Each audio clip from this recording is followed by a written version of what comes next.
Jammu Kashmir national conference के सदर फारूक अब्दुल्ला ने राजौरी में हुए आतंकी हमले की सख्त अल्फाज में मजम्मत की है। देखिए, ये बहुत ही दुख की बात है कि आतंकवाद अभी भी इस रियासत में चल रहा है। बेगुनाहों को मारा जा रहा है, इसमें कोई शक नहीं है। वो बेगुनाह लोग हैं, वो किसी भी मजहब से ताल्लुक़ रखते हैं। ये बीमारी अब बहुत बढ़ गई है। सारे वतन में नफरत जिस तरह फैलाई जा रही है, ये उसी का नतीजा भी है। आज मुसलमान को अलग खड़ा किया जा रहा है, हिंदू को अलग खड़ा कर दिया जा रहा है। कौन जिम्मेवार है? कौन नफरत फैला रहा है? अब बताइए मुझे, उस हिंदू फैमिली में क्या था उनके पास? कुछ नहीं। वो किसके दुश्मन थे? किसी के नहीं। या वो जो कश्मीरी पंडित शुपायान में मारे गए, क्या कसूर था उनका? तो इस पे होम मिनिस्ट्री में रास्ता निकालने की ज़रूरत है। मैं समझता हूँ ये बर्बादी का रास्ता इख्तियार किया जा रहा है। जो भी कर रहा है बर्बादी का इख्तियार कर रहा है। इससे कुछ नहीं निकलेगा। हमारी बाउंड्रीज बदलेंगी नहीं, मगर हमारी बर्बादी और तेज़ हो जाएगी, नफ़रतें और बढ़ जाएंगी।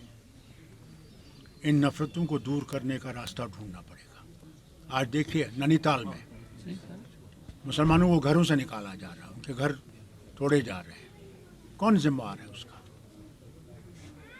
आखिर मुझे बताइए, क्या नफ़रत से ये मुल्क आगे चलेगा?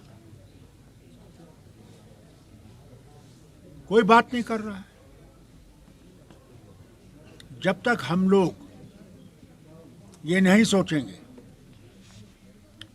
कि हिंदुस्तान हम सब का है, वो कोई भी धर्म हो, वो कोई भी प्रांत से आता हो, वो कोई भी ज़बान बोलता हो, उसका कोई भी कल्चर हो, जब तक हम इकट्ठे नहीं होंगे मुल्क कभी आबाद नहीं होगा, मुल्क तरक्की नहीं करेगा।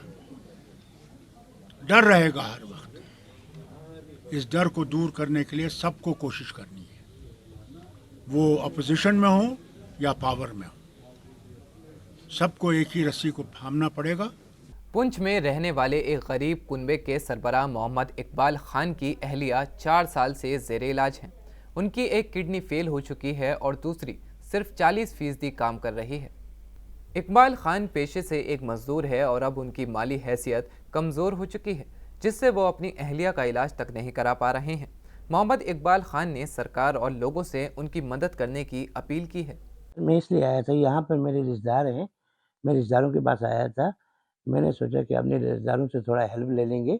अरसा 4 साल से मेरी बीवी की कंडीशन ऐसी है सर कि बीमार ही बीमार रहते हैं सर। इनको शुगर है, प्रेशर है, थायराइड है और माज़े किडनी की प्रॉब्लम भी है सर। एक किडनी इनकी पूरी डेड हो गई है सर। दूसरी किडनी का हमने सूरज हॉस्पिटल में ऑपरेशन करवाया सर, वो भी आधी किडनी है सर। उसके मज़ीद उसके बाद यानी 4-5 महीने के बाद उसको भी थोड़ा शुगर लग गया। फिर उसकी आइस में भी थोड़ी प्रॉब्लम हो गई सर। यानी अभी 35-35 हज़ार के मैंने इंजेक्शन कर्ज़ा लेके अपना यानी ये करवाया सर। कोई इधर से मदद माँगी, कोई कर्ज़ा लिया। तो बहरहाल मेरे पास जो भी कंडीशन थी सर, तो मैं सारी ये समझो खर्च कर बैठा। मैं एक मज़दूर आदमी हूँ सर, मज़दूरी करने वाला। मेरा कोई रोज़गार नहीं, कोई कुछ नहीं। यहाँ तक मेरे यानी कोशिश हुई कि मैंने किसी से मदद मैंने ली अपने रिश्तेदार बिरादरी में, बाकी जगह दाएँ-बाएँ करके, तो मैंने अपनी पूरी हज जो है वो ख़त्म कर दी सर। तो इसके बाद इंशाअल्लाह मैं इसलिए आया था अपने रिश्तेदारों के पास कि अगर मुझे थोड़ी हेल्प हो जाएगी, जो भी मुझे देखेंगे तो इंशाअल्लाह रहमान, क्योंकि मेरी मिसेज़ की किडनी की भी थोड़ी ज़्यादा प्रॉब्लम चल रही है सर। हमारे पापा एक मज़दूर इंसान होते हुए भी उन्होंने हमें किसी चीज़ की कमी नहीं होने दी।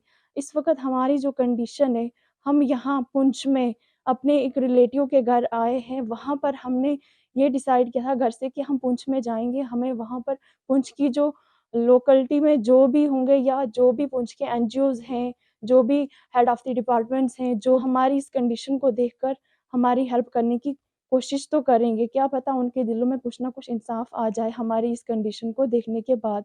पुंछ में एडीसी ताहिर मुस्तफ़ा मलिक ने तहसीलदार हवेली और नायब तहसीलदार के साथ मार्केट का दौरा कर यहां का जायजा लिया। इस दौरान उन्होंने ताजिरों से मुलाकात कर उनकी परेशानियां सुनी और उन्हें तजावुज़ात न करने के हिदायत दिए। कि आज एडिशनल डिप्टी कमिश्नर पुंछ साहब और मैं और यहाँ नायब तहसीलदार और सीईओ म्यूनसिपैलिटी भी रहे हमारे साथ। तो एक राउंड लगाया है मार्केट का पूरा, कुछ लोगों की ग्रीवेंसेस थी उनको भी सुना गया है, एडीसी साहब ने सुना है। और इसमें जो पार्किंग के इश्यूज़ हैं, रेट्स के इश्यूज़ हैं और जो कियोस्क है थोड़ा सा मार्केट में लेकर क्राउड है, इसको देखकर एडीसी साहब ने सारा रिव्यू किया है और इसमें कुछ हमें डायरेक्शन भी पास की गई हैं कि पार्किंग को कैसे मैनेज करना है। और आने वाले दिनों में हम कोशिश करेंगे कि हमारे ये पार्किंग के जो इश्यूज़ हैं पर्टिकुलरली वो सॉल्व हो सकें। बाकी सिचुएशन सब नॉर्मल है, पीसफुल है। यही इंटरेक्शन थी और ये टूर था एडीसी भी जो कंसर्न डिपार्टमेंट है उसके साथ भी एडीसी साहब ने अभी बताया कि कंसर्न डिपार्टमेंट के साथ टेकअप किया जाएगा। हम इसमें 2 दिन के बाद एक मार्केट चेकिंग का टूर भी रखेंगे जिसमें जो हमारे CAPD के और म्यूनसिपल काउंसिल के ऑफिशियल्स और हमारे नायब तहसीलदार साथ रहेंगे और उसमें भी हम चेक कर रहे हैं जो कोई ऐसा कुछ करेगा उसके खिलाफ स्ट्रिक्ट एक्शन होगा।